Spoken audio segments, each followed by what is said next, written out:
துன்யால வாழக்கூடிய நேரத்துல ரெண்டு விதமான வாழ்க்கை திட்டங்கள் இருக்குது. எப்படி நாங்க விரும்பியோ விரும்பாமலோ ஒரு இஸ்லாமிய தாயின் உடைய வயிற்றுல அல்லாஹுடைய ஏற்பாட்டுல பிறந்தோமோ, இதே போல ஒரு நாள் வரும், நாங்க விரும்பியோ விரும்பாமலோ மவுத் என்று ஒன்று வரும். அதை நாங்க அனுபவிச்சே தீரணும், எல்லாரும் அடைஞ்சே தீரணும். இந்த விடயத்துல மட்டும் எந்த ஒரு கொள்கை பேசக்கூடியவர்களிடத்திலையும் மாற்று கருத்து இருக்காது. மவுத் இருக்குது, எல்லாரும் ஒரே கருத்துல தான் இருப்பாங்க. குர்ஆன் தெளிவாக பேசுது, துன்யால ரெண்டு விதமான வாழ்க்கை திட்டம். ஒன்று, இன்னா ஹதைனாஹு ஸபீல இம்மா ஷாகிரன் வ இம்மா கஃபூரா. ஒரு வாழ்க்கை இருக்குது, அல்லாஹ் தந்த நியாமத்துக்கள் எல்லாத்தையும் அனுபவிச்சு கொண்டு, தின்னக்கூடியது சம்பளம் சோறுமாக இருந்தாலும் பரவாயில்ல, அல்லாஹ் எனக்கு ஏனே நியாமத்துக்களை தந்திருக்கிறான் என்பதாக நினைச்சு அல்லாஹுக்கு ஷுக்கூர் பண்ணி வாழ்ற வாழ்க்கை. இன்னும் ஒன்று இருக்குது, அல்லாஹ் தந்த நியாமத்துக்கள் எல்லாத்தையும் அனுபவிச்சு கொண்டு நன்றி கெட்ட முறையில பேசுறது. எப்படி பாருங்களே, நான் எந்த நாளும் முன்சஃப்ல தொழுவன், என்ன நெத்தி கற்க தொழுதிருக்கிறேன், நல்ல ஹஜ்ஜி செஞ்சிருக்கிறேன், உம்ரா செஞ்சிருக்கிறேன், எல்லா இலவும் எனக்கு தான் வருவது. பள்ளியண்டா என்னென்றே தெரியாம இருக்கிறான்கள், எல்லா இலவையும் செய்யறான்கள், நல்லா தானே இருக்கிறான்கள் என்பதாக நன்றி கெட்ட முறையில பேசுறது. எப்படி வாழும் என்றாலும் பேசலாம், எப்படி ஓணும் என்றாலும் வாழலாம். இரண்டு விதமான வாழ்க்கை திட்டம். நான் ஆரம்பத்தில் ஓதின குர்ஆனின் உடைய வசனம் பேசுது, وَكُلَّ إِنسَانٍ أَلْزَمْنَاهُ طَائِرَهُ فِي عُنُقِهِ. ஒவ்வொரு மனிதனுடைய கழுத்திலும் நாம் ஒரு பட்டோலை மாட்டியிருக்கிறோம்.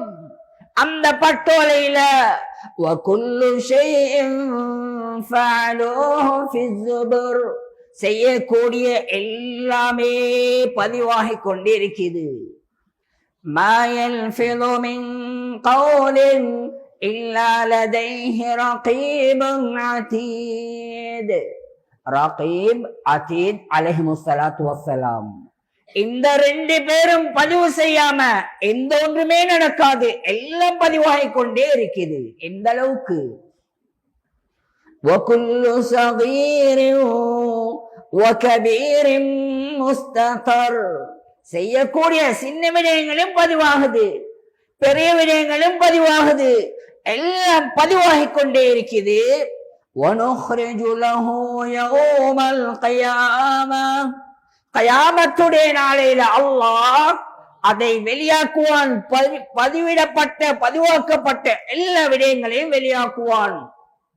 கிதாபன் யல்காஹு மன்ஷூரா. தெளிவான ஒரு புக்க போல, ஒரு கிதாப போல எங்கட கழுத்துல மாட்டப்பட்டிருக்கிற அந்த பட்டோலையில பதிவு செய்யப்பட்ட எல்லாத்தையும் அல்லாஹ் வெளியாக்குவான். வெளியாக்கி சொல்லுவான், இக்ரா கிதாபக், உங்களோட புக்க நீங்க படிச்சு பாருங்க. கஃபா பினஃப்ஸிகல் யௌம அலைக ஹஸீபா. படிச்சு பார்த்துட்டு நீங்க நல்லவனா கெட்டவனா என்றத நீங்களே முடிவெடுங்க, நீங்களே முடிவு செஞ்சுக்கோங்க. மஹல்லால் எரிக்க கொள்ள ஹஜரத் மூசா அலைஹிஸ்ஸலாத்த போல இருந்துட்டு மஹல்லா விட்டு வெளியே போன போறோம் ஃபிரௌன போல இருந்தீங்களா? அல்லது இடத்துக்கு ஏற்ற மாதிரி நடிச்சீங்களா? அல்லது உங்களோட பட்டி பேற்றும் என்னத்துக்காக வேண்டி கமையில ஒரு ஜாதி வாக்குல இருந்துட்டு அதை விட்டு பிட்டைக்கு போன உடனே இன்னும் ஒரு ஜாதிப்பட்ட மாறினீங்களா? நீங்க நல்லவனா கெட்டவனா என்றத கஃபா பினஃப்ஸிகல் யௌம அலைக ஹஸீபா. நீங்களே முடிவு எடுத்துக்கோங்க, நீங்களே உங்களுக்கு தீர்ப்பு சொல்லிக்கோங்க, நல்லவனா கெட்டவனா என்பதாக அல்லாஹ் கூறுவான். இப்ப நாங்க எல்லாத்துலயும் எங்கட புத்திய போடுற மாதிரி இதுலயும் ஒரு டவுட் வரலாம். என்னது? சொல்லப்பட்டது குர்ஆனின் உடைய வசனம் தான், எந்த மாற்று கருத்தும் இல்ல. சொல்றவரு குர்ஆன்ல வசனத்தையும் சொல்லித்தான் சொல்றாரு. இருந்தாலும் எங்கட புத்தி இருக்குது, அந்த நாசமா போன புத்தியாலத்தான் இவ்வளவு அமளிபாதத் இல்லாம சீரழிஞ்சிருக்கிறோம். அந்த புத்தியினையும் எங்களுக்கு யோசிக்க வைக்கலாம். எப்படியப்பா சாத்தியமாகும்? விளங்குறதுக்கு ஒரு உதாரணம் சொல்றேன். அண்டை கண்டை தின்றதுக்கு இல்லாம யாராவது இருக்கிறாங்களான்னு தேடி பார்த்தா நிச்சயமாக இருப்பாங்க. ஆனா மொபைல் போன் இல்லாம யாராவது இருக்கிறாங்களான்னு தேடி பார்த்தா நிச்சயமாக யாரும் இருக்க மாட்டாங்க. இந்த மொபைல் போன்ல எங்களுக்கு தேவையானது, எங்களுக்கு தேவையில்லாது, நாங்க நினைவு செய்தது, நாங்க மறக்கிறது, நாங்க மறந்துருவோம் என்று நினைக்கிறது எல்லாத்தையும் நாங்க போட்டு ஒரு பாஸ்வேர்டு ஒன்றை கொடுத்து சேவ் பண்ணி வைப்போம். ஒரு சின்ன பிளாஸ்டிக் துண்டு மெமரி கார்டு இத போட்டு சில மொபைல்ல எந்த இடத்துல வச்சு சேவ் பண்ணப்பட்டது என்றதையும் காட்டும். ஒரு சைட பிடிச்சு இருந்தாச்சு, எங்கட பாஸ்வேர்டை கொடுத்தாச்சு, எடுத்த உடனே மாஷா அல்லாஹ் எத்தனையோ வருடங்களுக்கு முன்னால இருந்த எல்லா இலவுகளும் அதுல தெளிவாக காட்டப்படுவது. ஒரு சின்ன பிளாஸ்டிக் துண்டு மெமரி கார்டு.